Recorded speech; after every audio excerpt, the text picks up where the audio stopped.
Okay. Hello? Okay, I think. Hi, everyone. My name is Marisha Harris, and I am the project coordinator for the Wisconsin Tobacco Prevention and Poverty Network. Thank you all so very much for joining us today. We are excited about this webinar and everything that we will learn from our guests. And I do want to go ahead and just go over some housekeeping points with you all.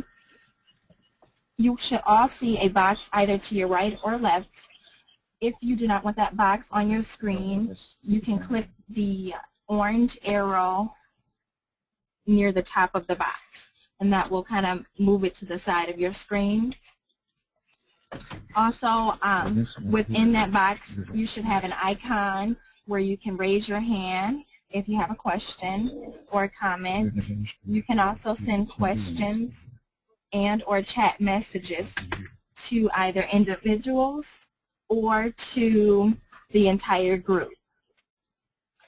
And then finally, we will have all lines muted during the presentation. There will be a question and answer session towards the end.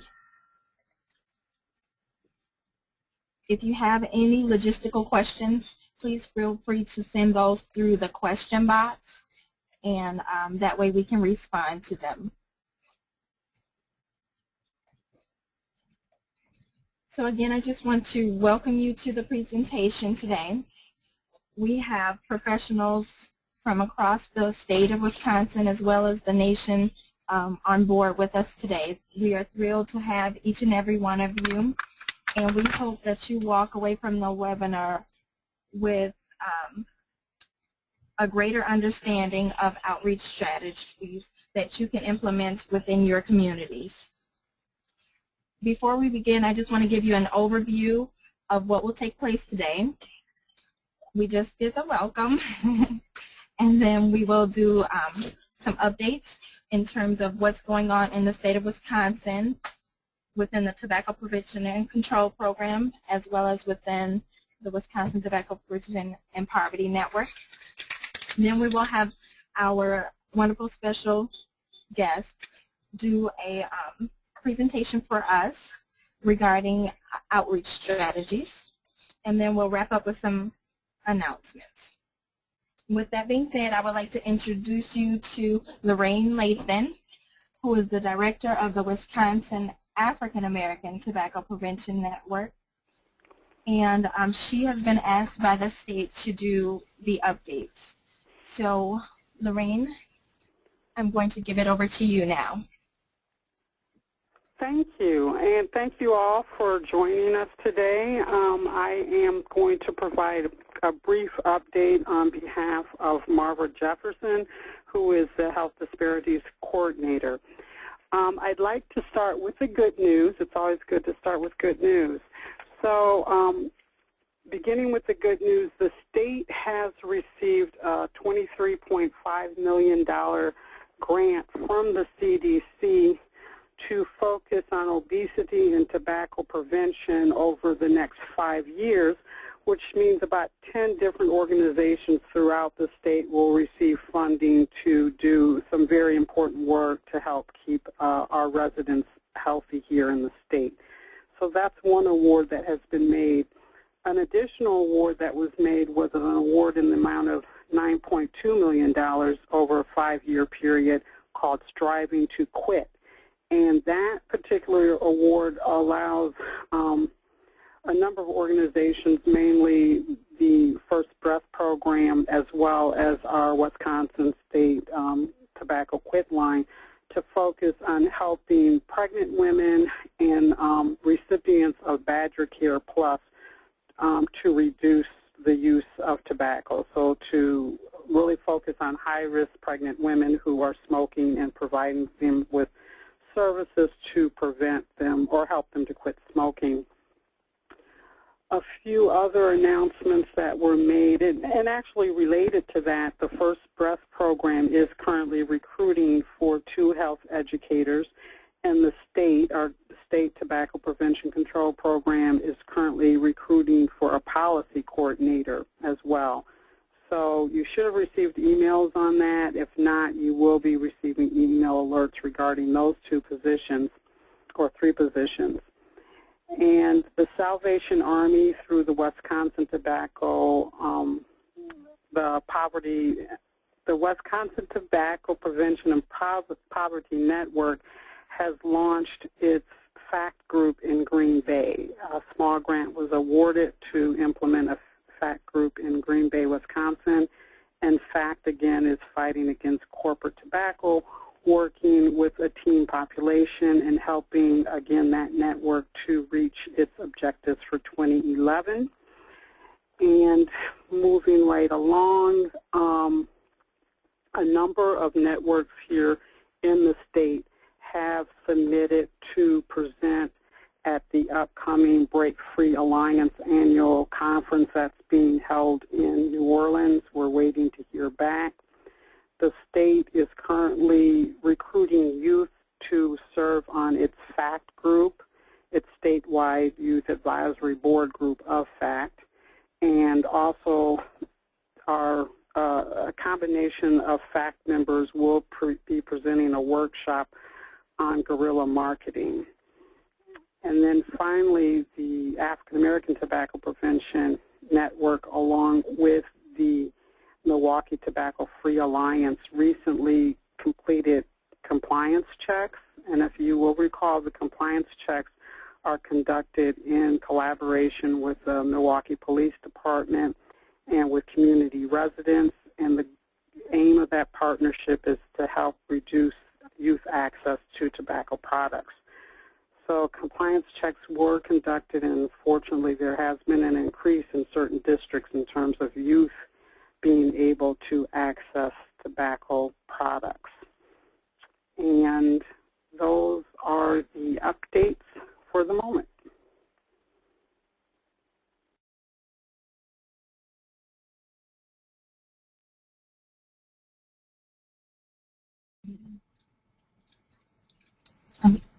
Thank you, Lorraine, for the updates. So now I would like to introduce to you our special guest speaker. Dr. Antoniadi is Marshfield Clinic's telehealth director.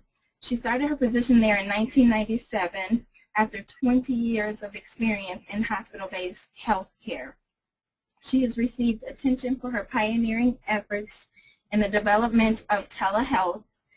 She's involved in the development of technology, operational guidelines for telehealth standards, and she has presented at telehealth, telemedicine, technology conferences on integration, business plan development, clinical services, evaluation, HIPAA, and needs assessments for telehealth.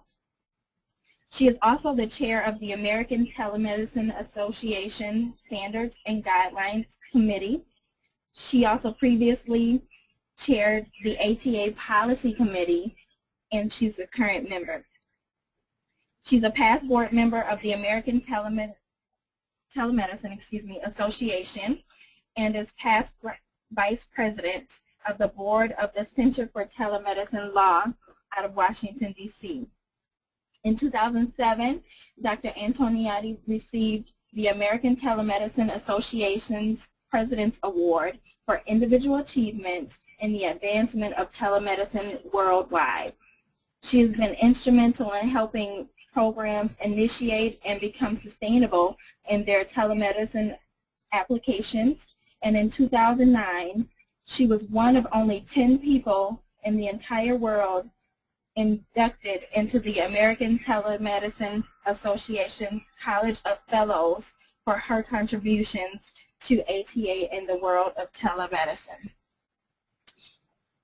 So it is my pleasure to introduce you to Dr. Nina Antoniadi. Okay, thank you very much. Yep, I need my presenter. Okay, great. Thank you, everyone, for inviting me today. I think you'll find the presentation hopefully interesting, learn a little bit of new information, and then also be able to understand how to apply this to your practice as well. So I'm going to start with an overview of telehealth, how it works, what it looks like, some of the different applications you can use, and then we're going to talk about how this really relates to public health initiatives, and how you, as the public health providers, can use telehealth as an effective strategy for leveraging outreach and leveraging your resources in a different way in order to have a greater impact and reaching a greater number of people. As you know, the Marshfield Clinic is a physician service organization in central and northern Wisconsin. We geographically are distributed at a very wide area around the state. So we have to be able to effectively provide outreach so that our patients have access to the specialties and services that they need in their local community. Now, we can do that by driving around in the car, which we did for many, many, many years until 1997, or we can begin to think about new strategies for bringing back and buying back that windshield time so that those clinicians, whether they're physicians, specialists, diabetes educators, smoking cessation counselors, can see more patients and provide more direct patient care services. So the mission of telehealth, when you think about it, really is to improve access to specialty and primary care. No matter what that is, any clinician can use telehealth, and any service can be provided over telehealth. Because when we think about it, it's our patients and our clients who carry the burden of accessing health care. They're the ones that have to travel most of the time. They're the ones that have to pay the gas money. They're the ones that miss work. And unless we do outreach, physically do outreach, or get out to the region in a different way, it's really, that entire burden is on the patient. Telehealth helps to reduce that burden and improve access for them, and also helps organizations operate more efficiently and effectively. If you, and I'm sure many of you are the only smoking cessation counselor in your organization, or a social worker working with obesity or depression or alcohol and other substance abuse issues, just think if every day you had to drive someplace, that would reduce your efficiency and in many ways reduce your effectiveness also. So telehealth helps the organization as well as helping the patient. Telehealth also supports primary and specialty-driven healthcare models in improving communication throughout the system. I will talk a little bit more about that. So when I think about this from the patient's perspective, obviously the services that we want to provide need to be patient-centric. We're trying to make it easy for people to get the care that they need, reducing those out-of-pocket expenses for them. And really this is all about assisting them with changing health behaviors. The way we're doing that in many ways in telehealth, particularly in the areas that you're dealing with, is we like to do that in a collaboration with primary care. And again, I'll talk a little bit more about that specific to smoking cessation and some of the programs that you're delivering as well.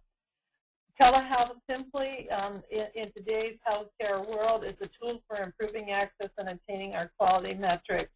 We found that when we have telehealth available for patients, that A1C levels improve, medication compliance improves, the no-show rate goes down, and when the no-show rate goes down, we know that people are getting the care and the encouragement and support that they need. And we also know that patients' clinical outcomes are better when telehealth is available. Oops, sorry. So what we know about healthcare is that, you know, sometimes it's a dichotomy. We know what's good for our organizations, and many times if we try and do that so that we're sustainable, it's not necessarily good for the patient. And if we do things that are good for the patient, they aren't necessarily good for the organization in terms of sustainability, particularly with healthcare economics the way they are. So the approach to telehealth is really trying to answer and find that balance of what's good for the patient, the provider, the community, for Marshfield Clinic, for the state of Wisconsin, and all of the clients and patients that we serve. And telehealth is really just simply about the relationships that we have already established in healthcare and how we maintain and improve those relationships at a distance. Marshfield Clinic provides a lot of services over telehealth. You can see on the list there that many of those are medical in nature, surgical in nature. We do